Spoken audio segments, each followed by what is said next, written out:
Hello दोस्तों, तो आज हम देखेंगे एक और कविता। फसल रचनाकार या कवि है नागार्जुन। नागार्जुन यहाँ ये जो फसल है यह कैसे उगती है उसके बारे में बताते हैं। फसल फसल अर्थात क्रॉप, अनाज जो उगता है ना जमीन पर, तो जो खेतों में उगाया जाता है उसके बारे में बताते हैं कि अनाज कैसे उगता है उसके बारे में बताते हैं। देखिए, एक के नहीं, दो के नहीं, ढेर सारे नदियों के पानी का जादू। अनाज कैसे उगता है? एक नदी या दो नदियों के पानी से नहीं, ढेर सारे नदियों के पानी के जादू से अनाज या फसल उगता है। तो आप कहोगे सर नदी का पानी खेतों में कैसे? कई बार पंप लगाकर नालों से लिया जाता है, वो हो गया।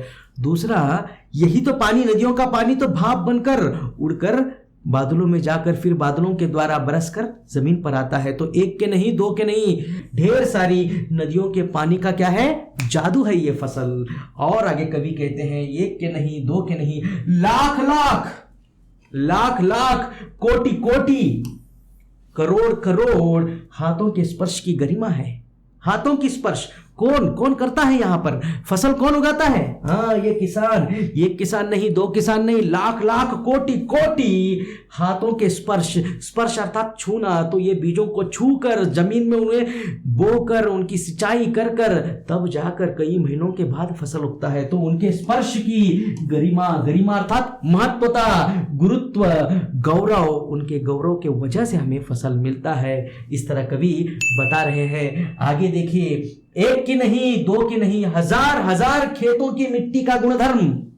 जब हमें फसल मिलता है वो एक खेत से नहीं आता। आपके घर में थोड़े बहुत चावल है या गेहूं है तो किसी एक खेत से नहीं आए, कई अलग अलग खेतों में उगे हुए चावल हो सकते हैं, गेहूं हो सकते हैं, वो मंडी में मिक्स होकर कई अलग अलग जगह से मिलकर तब जाकर आपके सामने, आपके घर में उतने गेहूं जो आए हैं वो अलग अलग खेतों से हैं। अलग अलग हजार हजार खेतों की मिट्टी, उन वहाँ खेतों के मिट्टी का जो गुणधर्म है, उसका जो स्वभाव है, मिट्टी का जो स्वभाव है, जो एक बीज को अपने अंदर लेकर कई सारे हजारों बीजों के रूप में परिवर्तित करने का जो उसका गुणधर्म है, उसका जो स्वभाव है, उसके द्वारा हमें क्या मिलता है?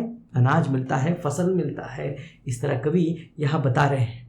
यहां प्रश्न करते हैं कवि, फसल क्या है? क्या है फसल? इस तरह प्रश्न करके उत्तर देते हैं, खुद ही जवाब देते हैं। और तो कुछ नहीं है वहां, नदियों के पानी का जादू है वहां। और कुछ नहीं है वहां, वहां क्या है? नदियों के पानी का मैजिक है, जादू है, नदियों के पानी का जादू है। हाथों के स्पर्श की महिमा है। किनके हाथों की? हाँ, गरीब किसान लोग जो है उनके स्पर्श की क्या है? महिमा है। महिमा का अर्थात महानता, उनका बड़प्पन है, तब जाकर हमें खाने को अनाज मिलता है, फसल मिलता है। इस तरह कवि कहते हैं। सर इसमें बड़प्पन क्या है?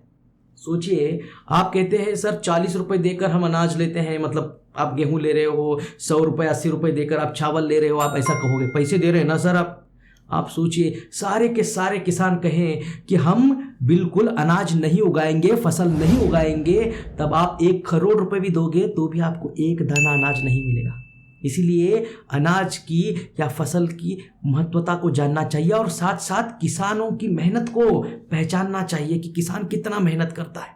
हम अपने प्लेट में एक आध निवाला ज़्यादा हो गया चावल तो हाथ धोकर निकल जाते हैं, मगर आपको पता है एक निवाला चावल को भी उगाने के लिए महीनों लगते हैं, महीनों, और ढेर सारा पानी, ढेर सारा किसानों का परिश्रम और मिट्टी का गुणधर्म अर्थात उसका स्वभाव, उसकी देन है, उसके बाद सूरज की किरणें हैं, हर एक चीज़ का इन्वॉल्वमेंट है, मगर हम हाथ धोकर उसे नाली में बहा देते हैं।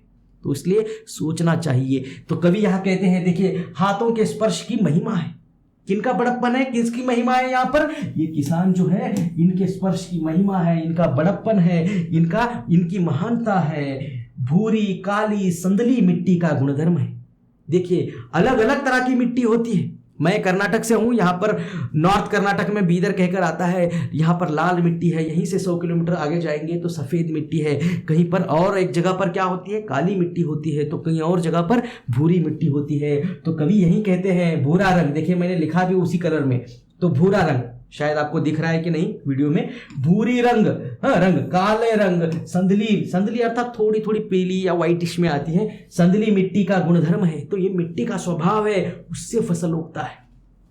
रूपांतर है सूरज के किरणों का, सूरज के किरणों का रूपांतर अर्थात रूपांतर मतलब क्या है? परिवर्तन, ट्रांसफॉर्मेशन, रूप में परिवर्तन। सूरज के किरण जब उन पत्तों के ऊपर गिरते हैं, छोटे छोटे पत्तों के ऊपर, तब उनके अंदर फोटोसिंथेसिस होकर तब जाकर उसको फूल लगते हैं, फिर जाकर अनाज उगता है। तो यहाँ सूरज के किरणों का क्या है? रूपांतर है उन किरणों के।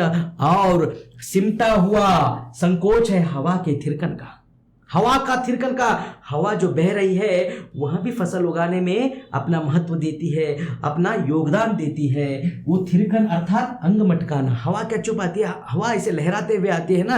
अंग मटकाना, आगे पीछे होना, थिरकना। थिरकना अर्थात ऐसे ऐसे होना, जिस तरह पतंग कटने के बाद ऐसे ऐसे गिरता है ना, उसे थिरकना कहते हैं। तो इस तरह यहाँ पर हवा के थिरकन का भी क्या है? संकोच है। संकोच अर्थात हवा कभी अंदर दब जाती है, कभी एक्सपैंड होती है। तो झिझक, हिचकिचाहट संकोच का अर्थ होता है, शाब्दिक अर्थ।